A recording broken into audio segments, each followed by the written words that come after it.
Commonwealth games में gold जीतने के बाद जब भारत का झंडा लहराए, जन गण मन बजने लगा, तब साक्षी मलिक अपने आंसू रोक नहीं पाई। क्यों?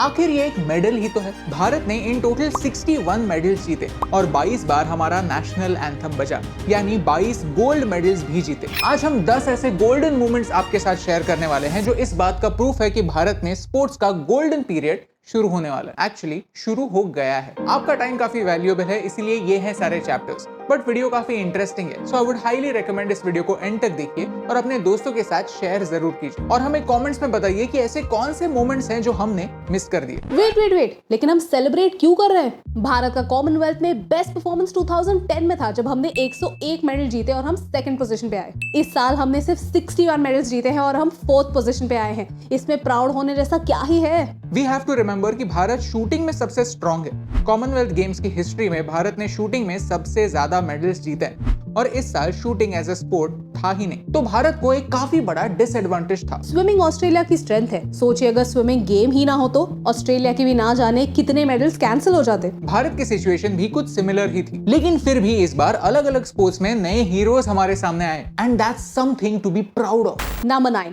क्या आपने लॉन बॉल्स नाम की एक स्पोर्ट का नाम सुना है? मैंने तो कभी नहीं सुना, लेकिन इस साल हमारी विमेंस टीम ने साउथ अफ्रीका को हराकर इस स्पोर्ट में गोल्ड लाया। लॉन बॉल्स एक काफी इंटरेस्टिंग और टेक्निकल गेम है। एक छोटा बॉल होता है जिसे जैक या फिर किटी कहते हैं। आपको ये अश्योर करना होता है कि आपके टीम के बॉल्स आपके ओपोनेंट के मुकाबले इस जैक के नजदीक हो। देखने में लगता सिंपल है, लेकिन है नहीं। ये सोचकर ही काफी एक्साइटिंग लगता है कि जिस स्पोर्ट के बारे में मेजॉरिटी ऑफ इंडियंस ने कभी सुना ही नहीं था, ऐसे स्पोर्ट में इन एथलीट्स ने अपना करियर बनाने का सोचा और गोल्ड मेडल जीता भी। नंबर 8, क्या भारत 100% विन रिकॉर्ड रख सकता है? इम्पॉसिबल लगता है, लेकिन इस साल के कॉमनवेल्थ गेम्स में हुआ है। इस साल हमने सबसे ज्यादा मेडल्स रेसलिंग में लाए। सबसे अमेजिंग बात यह है कि 12 एथलीट्स ने पार्टिसिपेट किया और सारे के सारे लोगों ने एटलीस्ट एक मेडल लाया। 12 आउट ऑफ 12 यानी 100% सक्सेस रेट। इसमें रेसलिंग की दुनिया के लेजेंड्स के साथ साथ कई नए नाम भी हमारे सामने आए। नंबर 7, हमारे पैरा एथलीट्स ने भी कॉमनवेल्थ गेम्स में अपना कमाल दिखाया। हमने पैरा पावर लिफ्टिंग में भी अपना पहला मेडल जीता और वो भी सीधा गोल्ड। सुधीर ने हैवीवेट पावर लिफ्टिंग में अपना कमाल दिखाया, इतना कि उन्होंने कॉमनवेल्थ गेम्स रिकॉर्ड बनाया। पैरालंपिक्स में हमने हमारे एथलीट्स का माइट देखा और उन्होंने कॉमनवेल्थ गेम्स में भी अपना मार्क बनाया। नंबर 6, ट्रिपल जंप में भारत ने डबल मेडल जीते,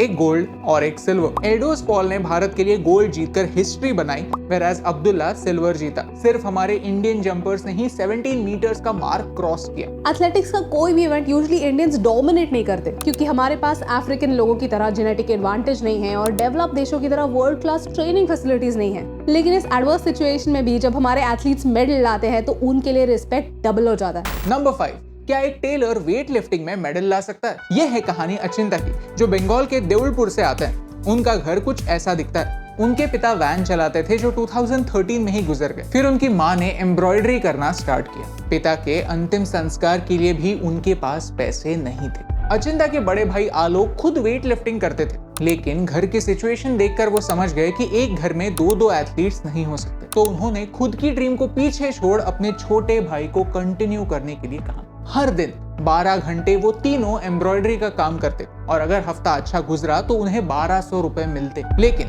अचिंता के टैलेंट को देख उनके कोच ने उन्हें फ्री में ट्रेनिंग देना स्टार्ट किया। अचिंता ने अपना गोल्ड मेडल अपने बड़े भाई और अपने कोचेस को डेडिकेट किया। सक्सेस के बाद वो अपने रूट्स को नहीं भूले। सच में ये कितना इंस्पायरिंग है। नंबर 4, इस बार वुमेन्स T20 क्रिकेट का कॉमनवेल्थ गेम्स में डेब्यू हुआ। क्रिकेट तो हम सब इंडियंस को पसंद है, लेकिन सिर्फ मेंस क्रिकेट, वुमेन्स क्रिकेट को वो इज्जत नहीं। ये बात अब पुरानी हो चुकी है। 2017 के वुमेन्स वर्ल्ड कप के बाद हमारा वुमेन्स क्रिकेट की ओर देखने का पर्सपेक्टिव भी चेंज हो गया। ये बात इस साल के कॉमनवेल्थ गेम्स में पक्की हो गई कि लड़कियां भी किसी से कम नहीं। वुमेन्स क्रिकेट में इंग्लैंड और ऑस्ट्रेलिया 2 देश अपनी कंपटीशन को पछाड़ देते हैं, लेकिन हमने इंग्लैंड को कन्विंसिंगली सेमीफाइनल्स में हराया और ऑस्ट्रेलिया को भी हराने वाले थे।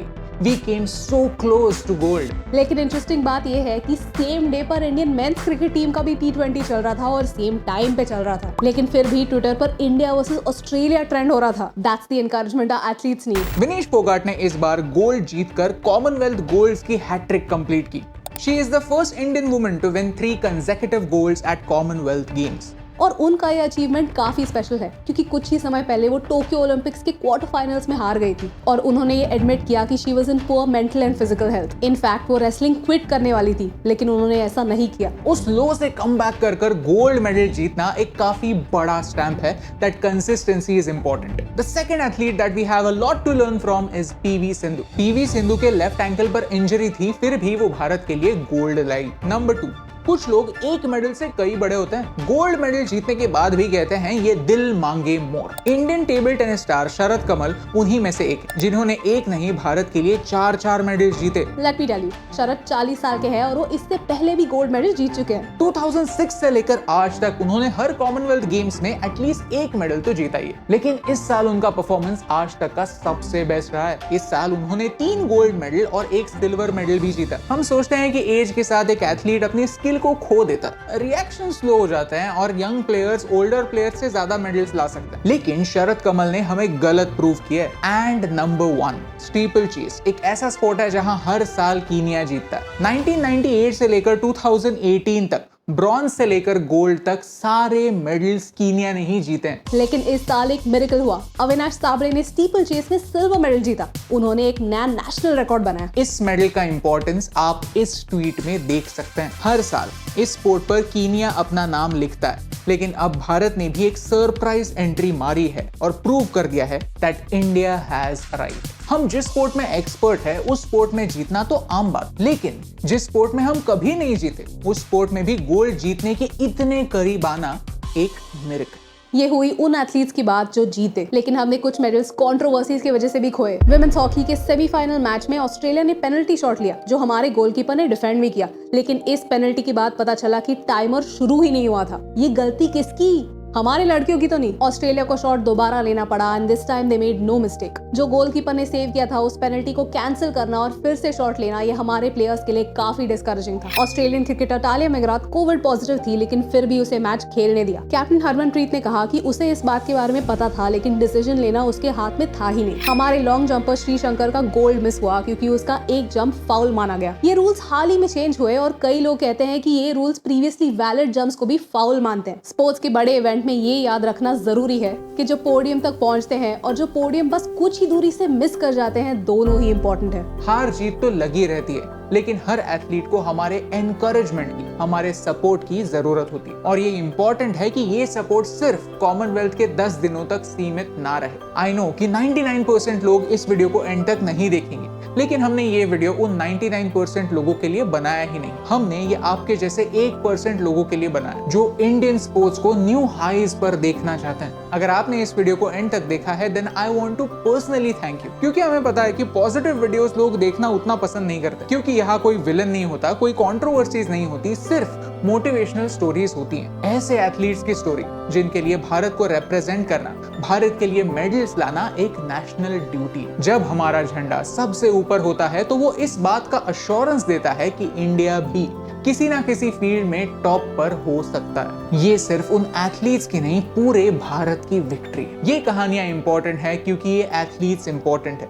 और उनकी कहानी आप तक पहुंचाने से मुझे फर्क पड़ता है।